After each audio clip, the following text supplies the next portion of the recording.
So let me start. Bismillahir Rahmanir Rahim. Innal hamdulillah wassalatu wassalamu ala Rasulillah. To proceed, brothers and sisters and friends, I greet you with the warmest Islamic greetings of peace. Assalamu alaikum wa rahmatullahi wa barakatuh. Today's discussion, talk, advice is on the book that shook the world.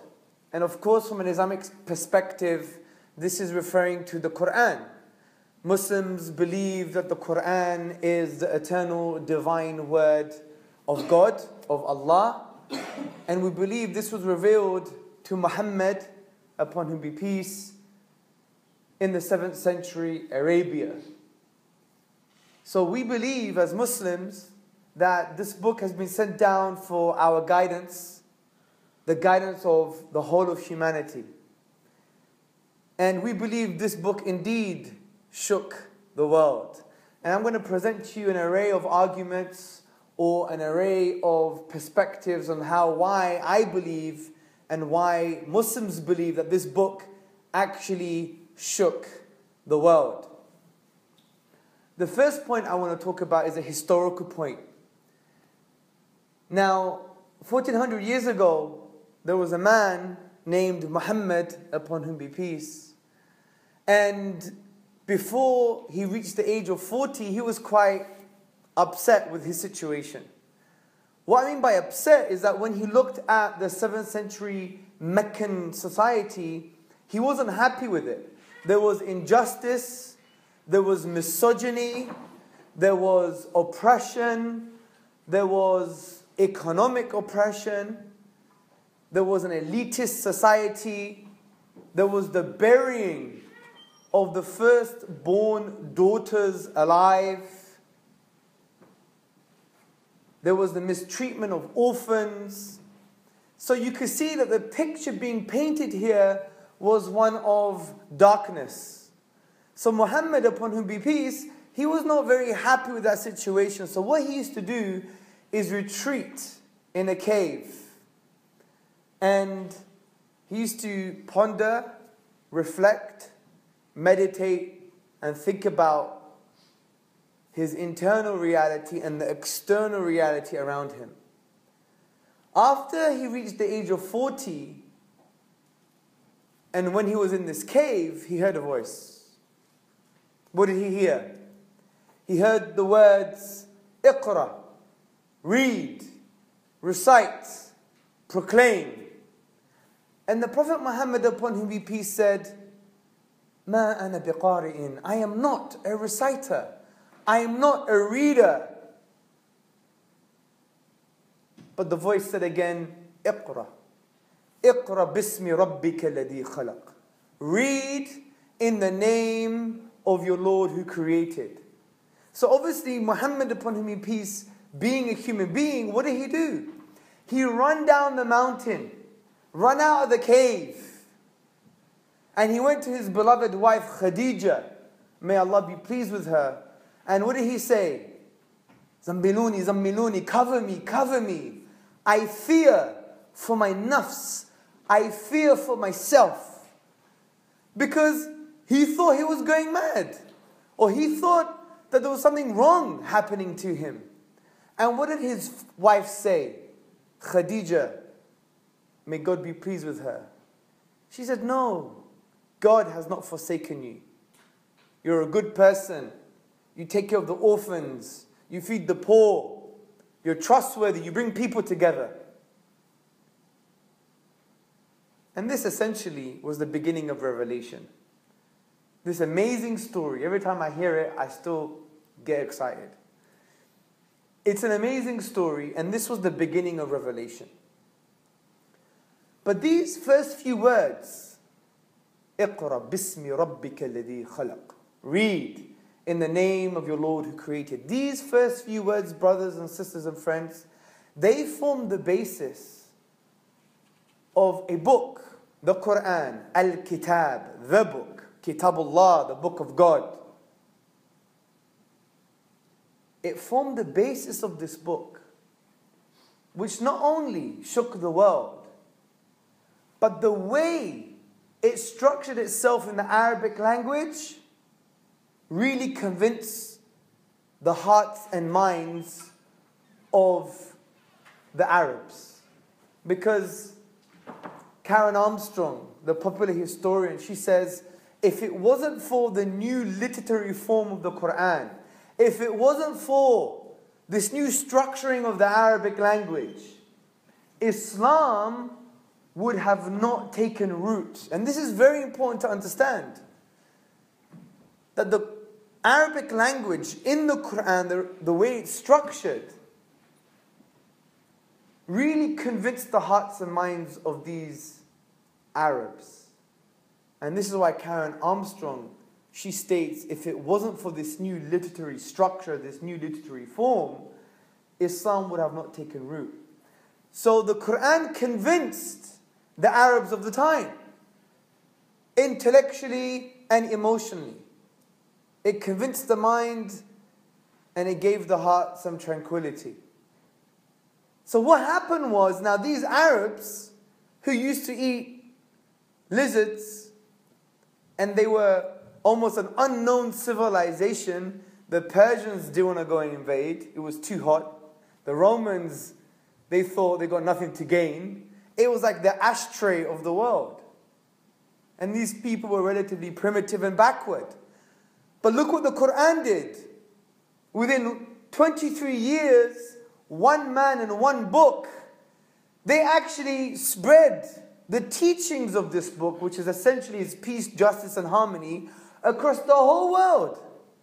Across the whole world, within 80 years of the death of the Prophet Muhammad, upon him be peace, they went to Multan, which is Pakistan, and they were in Spain.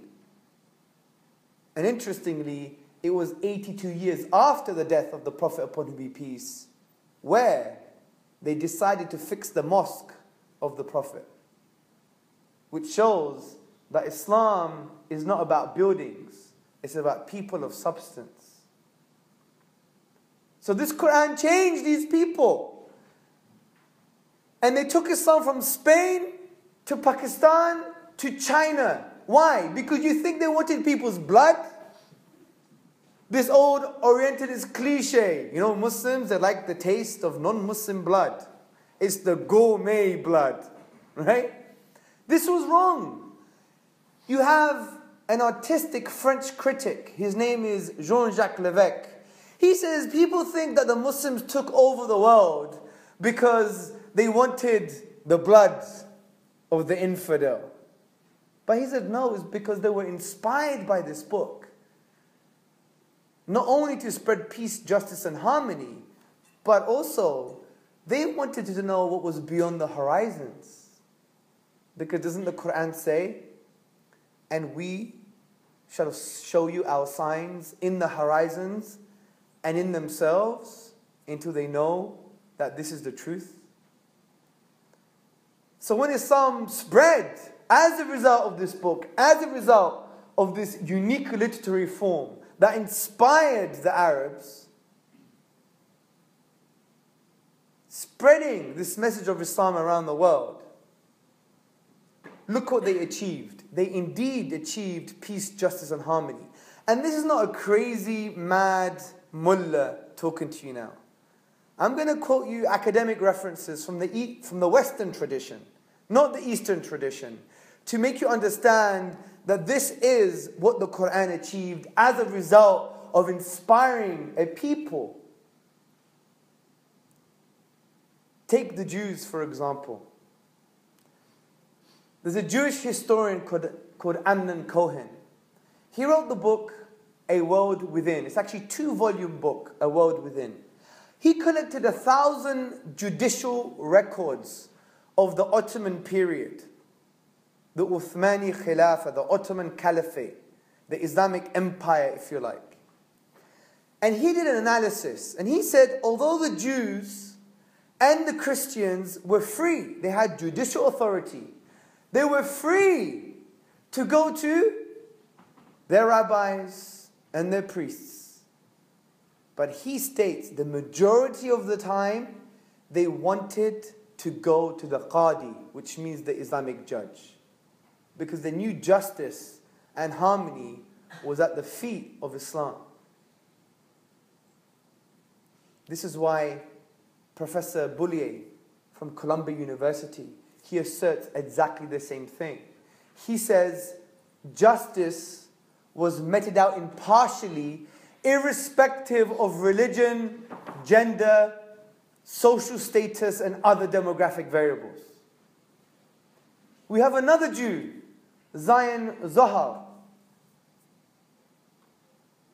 He says, thus when the Muslims, they crossed the Straits of Gibraltar in the Iberian Peninsula, the Jews saw the Muslims as liberators from Christian persecution. We have another academic work published by Routledge, by A.S. Tritton. He wrote Omar and his non-Muslim subjects. And he quotes that the Christians preferred Muslim rule to that of the Franks. We have another Jewish historian, Heinrich Geitz, 19th century Jewish historian. He said that the Jews lived favorably under the Mohammedans, the Muslims. We have a primary source, a letter, in a book called Constantinople, written by the historian Philip Mansell. He quotes the rabbi in 1453, and what does the rabbi say? Come to the land of the Turks, the land of the Muslims, rich of the fruits of the earth. We live in peace and freedom,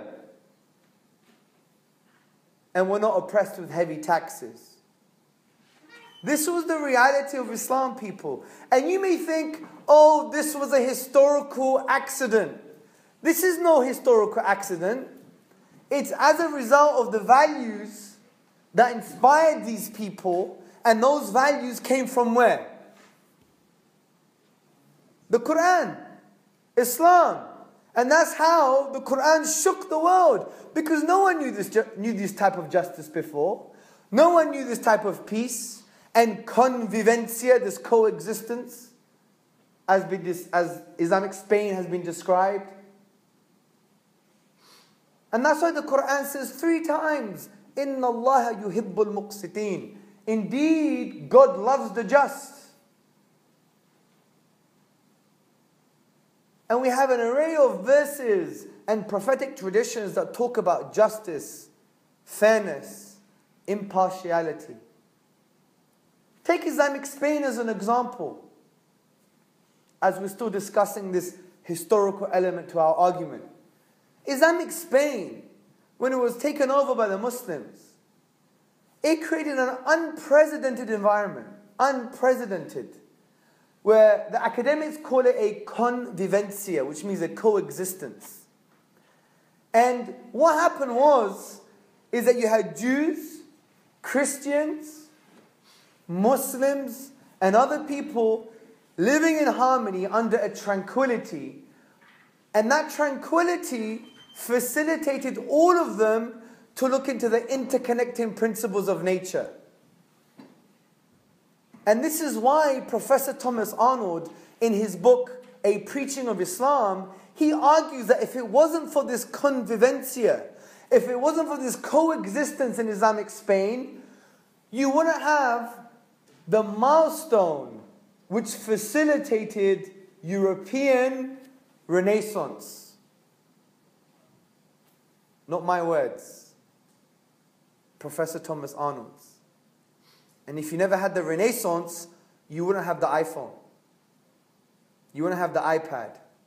This is why I always argue that Muslims, they should go to the Apple store and they should demand a free iPhone and a free iPad. Because if it wasn't for Islamic Spain, then they wouldn't have any of this. So you see, from this historical perspective, brothers and sisters and friends, the Quran shook the world. Now, sometimes I have discussions with Tom Holland on Twitter. And Tom Holland, he's what I would call a revisionist. He tries to have a different angle on Islamic history. It's his right. But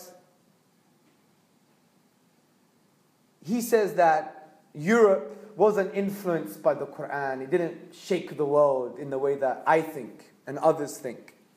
Because they knew nothing about Islam. They just knew Arab culture at that time. But then I argued with him and said, but Arab culture came from where? It came from the Quran. Arab values at that time came from the Quran. So the link is direct. Quran, Arab culture, and the Renaissance, if you like. And then he changed the subject on Twitter. But the point I'm trying to say is, no matter what kind of intermediary you put into this historical discussion, it will always end in the Quran, because it had such a great influence. So this is the historical argument. This was the first argument on how the Quran shook the world, the book that shook the world. This was the historical one. The second point I would like to add is that the Quran shakes our world. Yes, it shook the world from an external perspective, but it shakes our internal world from a spiritual perspective. Why am I saying this? Because if you engage with the Quranic discourse, as the Quran says, أَفَلَا يَتَدَبَّرُونَ الْقُرْآنِ, do they not reflect upon the Quran, or are there locks upon their hearts? Meaning, the more reflection you do, the more you engage with this discourse, your heart becomes unlocked to receive the light, guidance and mercy of God. And the Quran says, connect with this book. And this reminds me when I converted to Islam around 10 or 11 years ago. And when I first read the Quran, I was like, who the hell wrote this? Who the hell wrote this book? What an arrogant so-and-so. That's what I really thought. But actually, when I was pointing the finger, 3 fingers were pointing back. Because it was shaking my internal world. It was shaking my disposition. It was murdering my ego. As I always say that you should never murder anyone. You should murder your ego. We don't do homicide. We do ego-cide. But it's so true. And that's how the Quran shakes our world if we engage with it. Because the biggest barrier to God's mercy, love, light, and guidance is the ego. The nafs. And the way to beat it, to kill it, to do ego side, is to listen to what the Quran has to say and allow the medicine, although bitter at first, just like me 10, 11 years ago, it eventually works.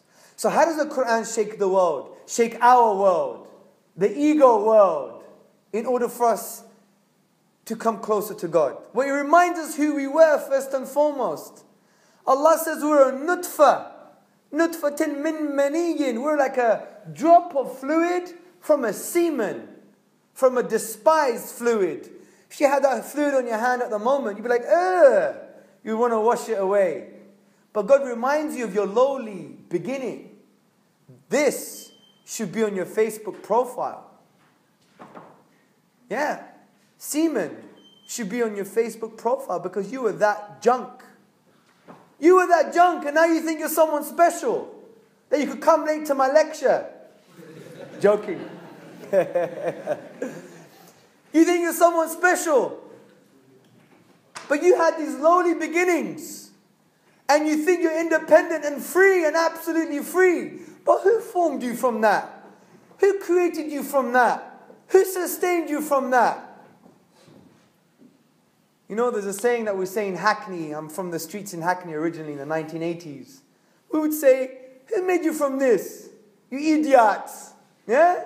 Because some people are stupid. They think they're so self-sufficient and independent and it's all about me now. So God reminds us of our lowly and humble beginnings. And then the Quran also talks about the life cycle of the human being. Yes, you were this despised fluid, but you are also a baby. A baby! Reflect on a baby, people. Don't be stupid. Reflect. A baby can't even lift its neck up. You take a newborn child. You say, stand up. Stand up! No, it can't do anything. You say feed yourself, go to work.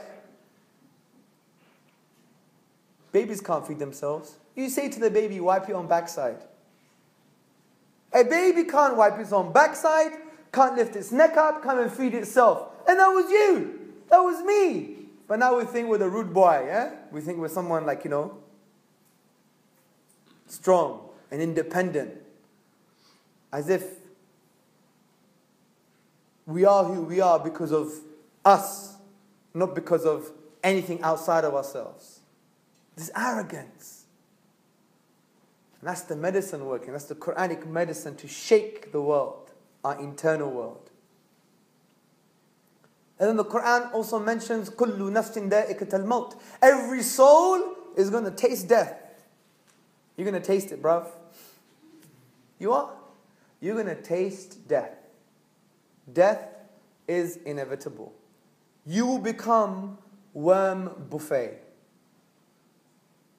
Don't think you're going to live forever. And I'm telling you, sometimes we act as if we're going to live forever. And that's the ego again. Thinking you're self-sufficient, free, eternal. And there are many other spiritual strategies in the Quran that really shake our internal world so we can start thinking about our life. But I think if you just focus on these three, that is the beginning of guidance. Because it's going to help you commit ego-side. Kill the ego. Remember where you came from. A lowly drop of semen. Remember that you were a baby. You were so needy of others. You couldn't even wipe your own backside, lift your neck up. You couldn't even feed yourself. And don't forget, you're going to become worm buffet. So that's how the Quran shakes our internal world. So 2 things we've discussed so far. How the Quran shook the world from a historical perspective, peace, justice and harmony. How the Quran shakes our internal world. Now, let me tell you how the Quran shakes the mental world, the intellectual world. The Quran has been described as a very intrusive text. Yeah, it's an imposing text. Read it. As I said, when I read it 10, 11 years ago before I turned Muslim, I was upset that such a book existed. I was like, no. Because the medicine was working. The Quran imposes itself in a very positive way. And the way it does that, it seeks to positively engage with the aql, with the intellect, and with your heart, with your psychology, your nafsiyya, your internal disposition. And the way the Quran achieves this is by asking questions. Sometimes it doesn't even give you answers, just ask you questions. وَفِي أَنفُسِكُمْ أَفَلَا تُبْصِرُونَ. And in themselves, do they not see? أَوْلَمْ يَتَفَكَّرُوا فِي أَنفُسِهِمْ. Do they not reflect and ponder within themselves? وَكَذَلِكَ نُفَصِّلُ الْآيَاتِ لِقَوْمٍ يَتَفَكَّرُونَ.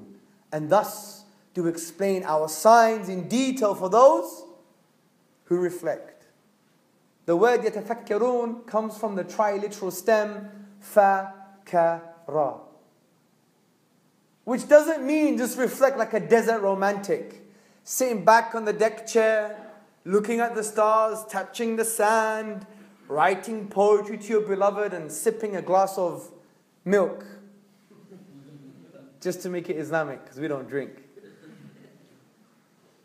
It's not that type of reflection. It's a type of reflection that the thing that you're meditating upon, inquire deeply about the implication.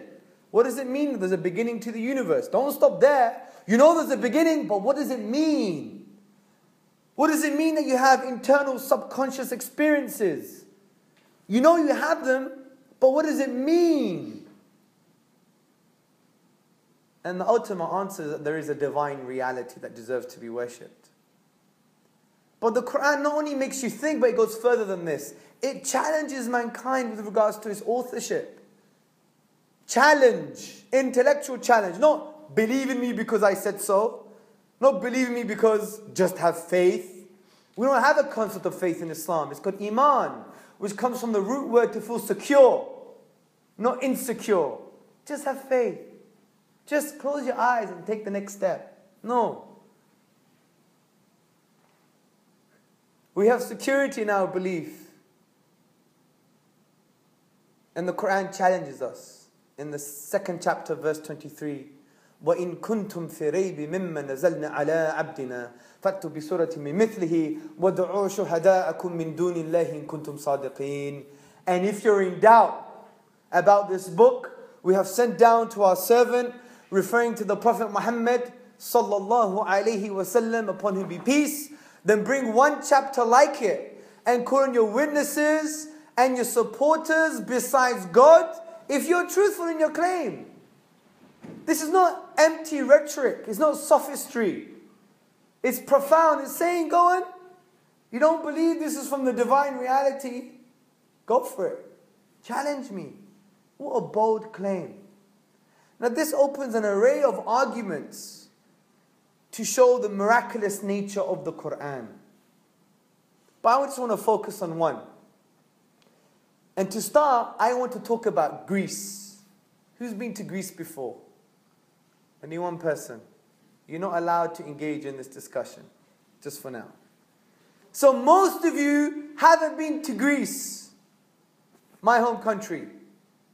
Oh, my parents' home country. This is my home country. I was born in Hackney, in London, in the ghetto, in the 80s, right? My parents are from Greece. They're ethnically Greek.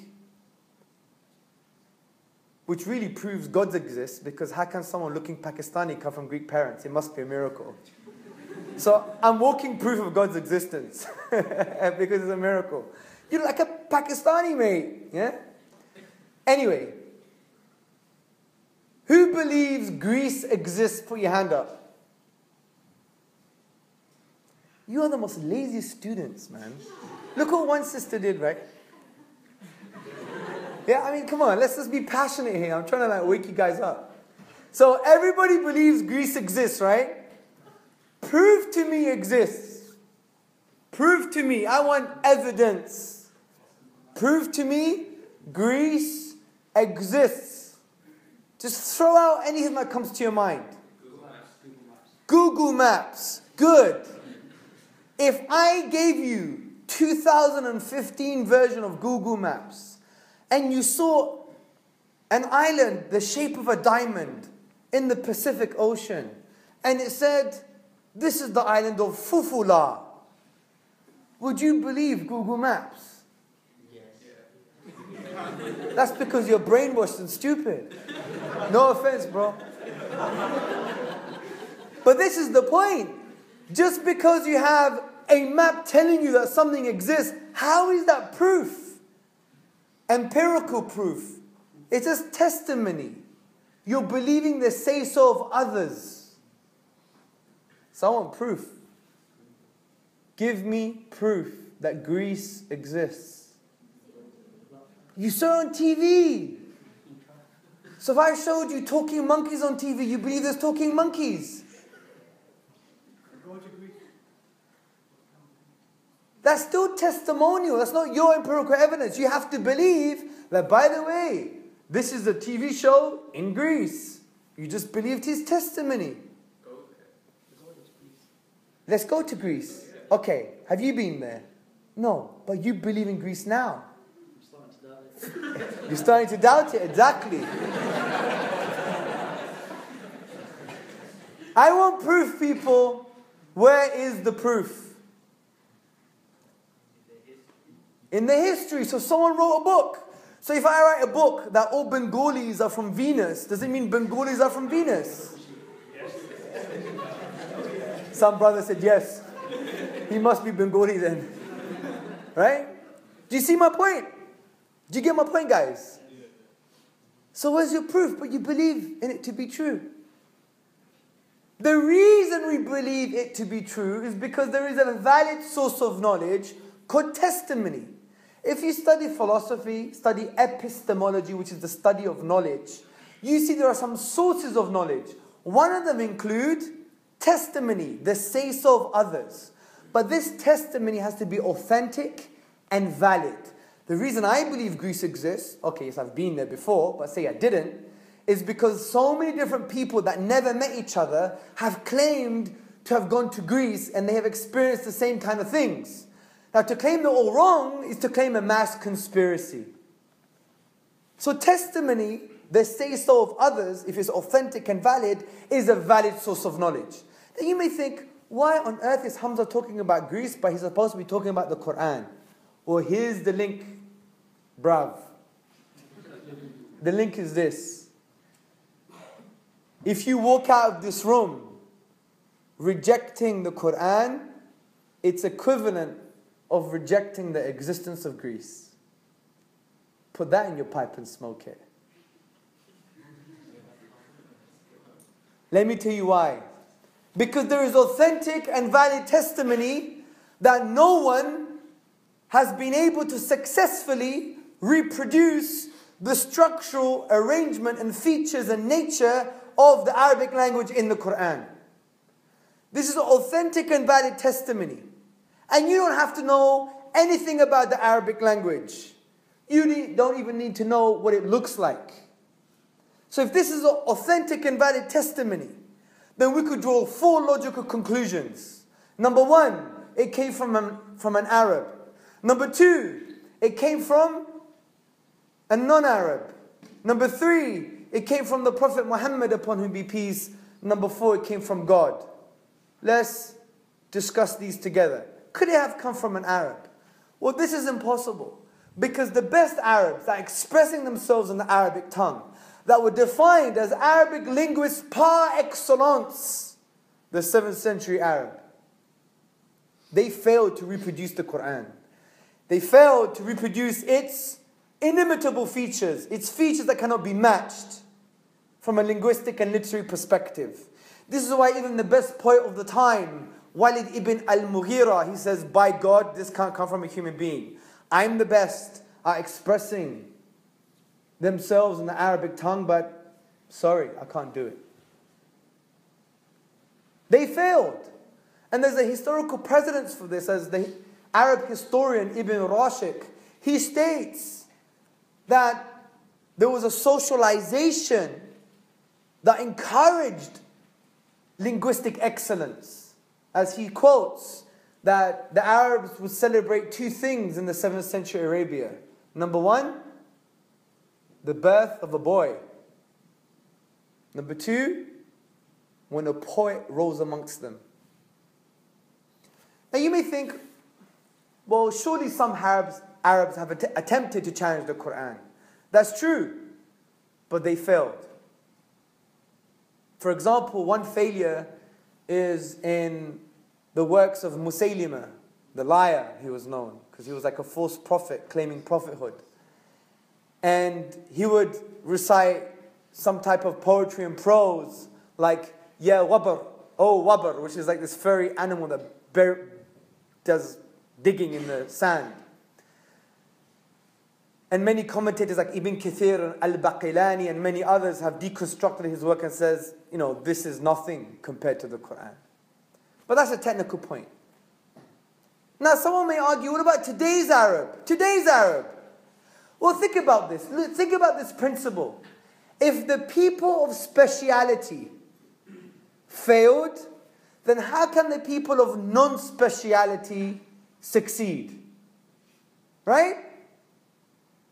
If I gave you a challenge to do, for example, there's this exercise called a burpee. You know what a burpee is? It's like a press up with a jump squat and you're jumping up in the air at the same time. If I said to you, do 60 burpees in 1 minute, right?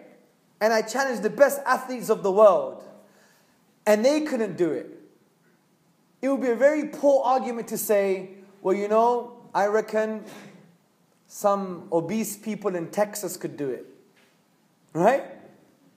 The reason I'm mentioning Texas because America suffers from obesity.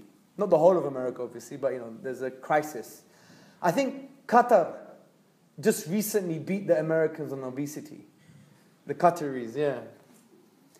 It's all that oil and money, you see. They don't know where to put the gas. So, my point here is the people of speciality, if they fail, then the people of non-speciality can't succeed. The 7th century Arab was the specialist. Today's Arab is not the specialist, so they would fail. In a more technical way, the Arab in the 7th century came from a homogeneous linguistic environment, meaning that there wasn't too much linguistic borrowing, so the natural expression was eloquent. But today's Arab, although he can access the Quranic Arabic and the classical Arabic, he doesn't have this kind of intuitive, responsive way of producing this type of natural eloquence from a classical Arabic perspective, because his culture is a heterogeneous culture, meaning too much linguistic borrowing. There's been linguistic degeneration of the Arabic language over time. Just go to Iraq and go to some villages and find out how to say chocolate. Do you know what they say? Nestele. From Nestle. Go to Egypt and pick up the phone. They will say telephone, television, the television. So we could safely say it couldn't be today's Arab either. The next option, could it be from a non-Arab? Well, the Quran even addressed this. They say that this book is from someone whose tongue is foreign. And Ibn Kathir, the classical commentator, he says, what a stupid argument, essentially. Well, he didn't use the word stupid, of course, but I'm just contemporizing what he said. He's saying it's beyond common sense. It's ridiculous. So the third option, maybe it came from Muhammad, upon whom be peace. Well, the first logical answer is, well, he was an Arab too. And all Arabs failed, so how can he produce it? And he was not known to engage in eloquence and the cultivation of poetic skill. But I think there are some strong arguments to further show that it couldn't have come from the Prophet Muhammad, upon whom be peace. Number one, take psycholinguistics as an example. Who does psychology in this room? If I said who does economics, I bet everyone puts their hands up, yeah? Who does economics? This is a university, right? Oh, you do pharmacy? Alright, typical Daisies, man. So, psycholinguistics is basically looking at the text, dissecting it, and deriving some kind of psychological, emotional character from it. Now, in psycholinguistics, when you read a particular text, you know the author. So when they read Shakespeare, they know this is from Shakespeare because there's a characteristic, there is a psycholinguistic profile of Shakespeare. Similarly, you could do this with any text. Do it with the Quran. But the analysis you will find is that the Quran is in the divine voice.